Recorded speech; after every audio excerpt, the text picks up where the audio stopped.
Uma sexta-feira muito difícil para todos os fãs da Rede Globo de televisão. Vou trazer para vocês o luto que chega ao coração de todos que acompanham a programação da emissora. Gente, vocês conhecem muito bem o César Tralli, né? O César Tralli, que é esse grande apresentador da emissora, que vem trabalhando e fazendo um sucesso, um destaque, né? Um grande apresentador, jornalista, enfim, todos aprenderam a amar César Tralli e não foi fácil, tá bom, gente? Chegar ao coração do povo brasileiro essa notícia e as pessoas aceitarem, né? Eu vou trazer para vocês os detalhes dessa notícia e o que aconteceu realmente, né, gente, nessa triste despedida, tá bom?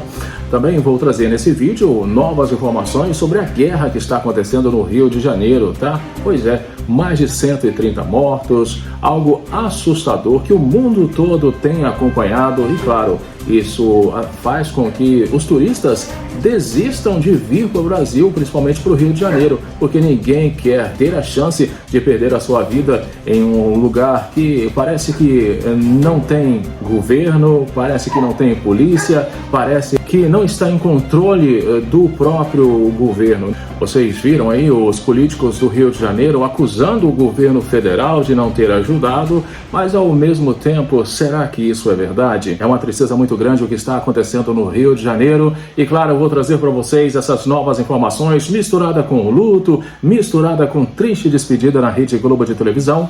Mas antes eu queria pedir para você se inscrever no canal, se você ainda não é inscrito, aperte o sininho para as notificações e, claro, não esqueça de deixar o seu comentário, que é muito importante. O Ronaldo sempre responde e dá coração para todos. Aí de baixo também eu vou deixar para vocês o link dos meus outros canais e, mais uma vez, gratidão. A família segue crescendo, já somos quase 573 mil inscritos, quase 182 milhões de visualizações. Bem, vamos então direto ao assunto, gente. Começar com essa triste despedida do jornal Hoje, tá? O César Tralli, ele põe o Brasil para chorar ao anunciar morte ao vivo, tá, gente? Bem, vamos aos detalhes. O Tralli se despediu do jornal Hoje depois de 4 anos à frente do telejornal da Globo. César Tralli apresentou o jornal Hoje pela última vez ontem, quinta-feira. O jornalista embarcou para o Rio de Janeiro, onde vai morar e trabalhar como âncora do Jornal Nacional.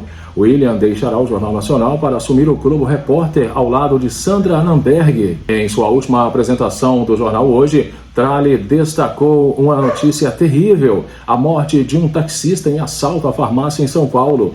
Infelizmente, um cliente morreu ontem, quarta-feira, baleado na cabeça, disse Tralli. A reportagem do jornal Hoje mostrou que 2 dos 4 suspeitos do crime foram identificados. O jornalista César Tralli viveu momentos de emoção e reconhecimento ao participar do encontro com Patrícia Poeta ontem, quinta-feira.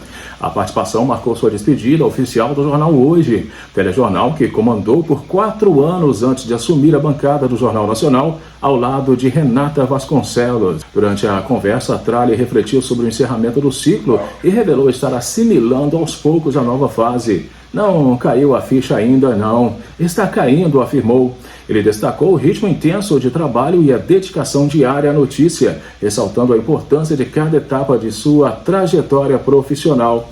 Patrícia Poeta surpreendeu o colega com um presente simbólico, um conjunto de marmitas personalizados em alusão ao hábito do jornalista de levar suas refeições ao trabalho. Tralli reagiu com bom humor dizendo: acostumei tanto com a marmita aqui na firma, né? Já tem tantos anos que eu espero levar esse hábito para a nova rotina do Jornal Nacional também.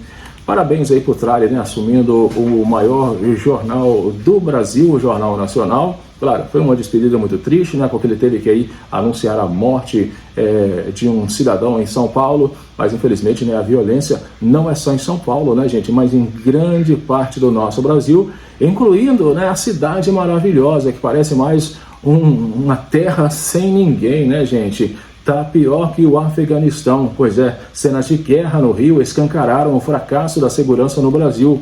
A operação, que deixou 130 mortos, mostra como a cidade é o exemplo mais gritante de um problema de décadas que atingiu hoje proporções alarmantes. Mal amanhecia a terça 28, quando 2.500 policiais entraram no complexo do Alemão e da Penha, zona norte do Rio de Janeiro, para cumprir 180 mandatos de busca e apreensão e 100 de prisão contra membros do Comando Vermelho. A principal facção criminosa do estado resistiu com rajadas de fuzis, granadas lançadas por drones e barricadas com carros incendiados, caçambas e ao menos 70 ônibus sequestrados. Chefes da Falange determinaram que comparsas em outras favelas dessem demonstração de força, bloqueando artérias centrais como a linha amarela e a Avenida Brasil. Via-se nas ruas espanto, medo e pressão para chegar em casa. A prefeitura pediu que se evitasse deslocamentos. Lojas fecharam as portas e escritórios, escolas e universidades liberaram os funcionários. Com poucos ônibus, o metrô ficou lotado e muita gente voltou para casa a pé. Em meio à confusão nas calçadas e vias congestionadas,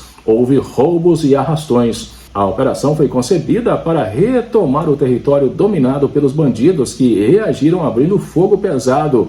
Empurrados para a região da Mata, atrás dos complexos, acabaram derrotados em um embate digno de uma guerra, com uma quantidade compatível de baixas. Até quinta-feira, dia 30, ou seja, ontem, havia 130 mortos, incluindo 4 policiais, o maior número em uma intervenção do tipo no país.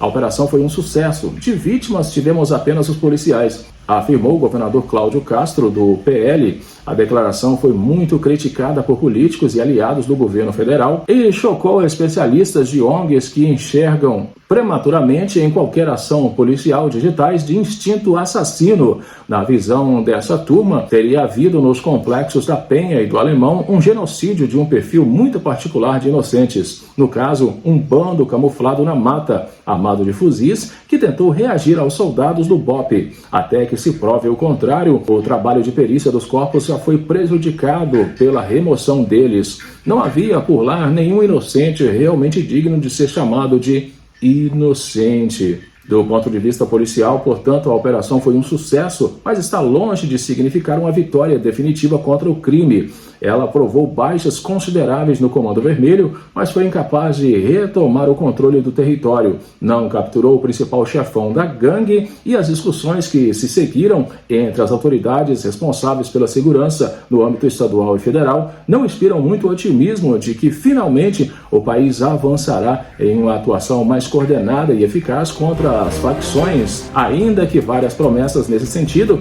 tenham sido renovadas. O avanço das facções se deu pela ineficiência do poder público, expondo o absoluto descompasso entre um crime cada vez mais organizado e um Estado desorganizado. Nascidos em presídios, as quadrilhas se modernizaram rapidamente, aproveitando-se da omissão das autoridades. Firmaram conexões estratégicas com grupos internacionais, tanto produtores quanto distribuidores de drogas, fortalecendo redes pelas quais recebem fuzis, metralhadoras e explosivos e diversificam. Que tristeza, né, gente? O povo do Rio de Janeiro não merece, né? Tanto sofrimento, mas, gente, grande culpa de tudo que acontece no Rio de Janeiro em relação a crimes, né, essa situação toda, é o governo do estado, tá? O governo do Rio de Janeiro, da cidade do Rio de Janeiro, faz vista grossa para isso tudo. Por quê? Porque os próprios políticos acabam se beneficiando financeiramente do que fazem os bandidos, né? Mas de vez em quando, né, o governo tem que mostrar serviço e faz o que fez, né? Matando aí 130 pessoas até o momento. Eu quero que vocês deixem nos comentários o que vocês acham dessas notícias. É triste, mas aconteceu. Um grande abraço, fiquem com Deus e eu volto daqui a pouquinho no próximo. Até já!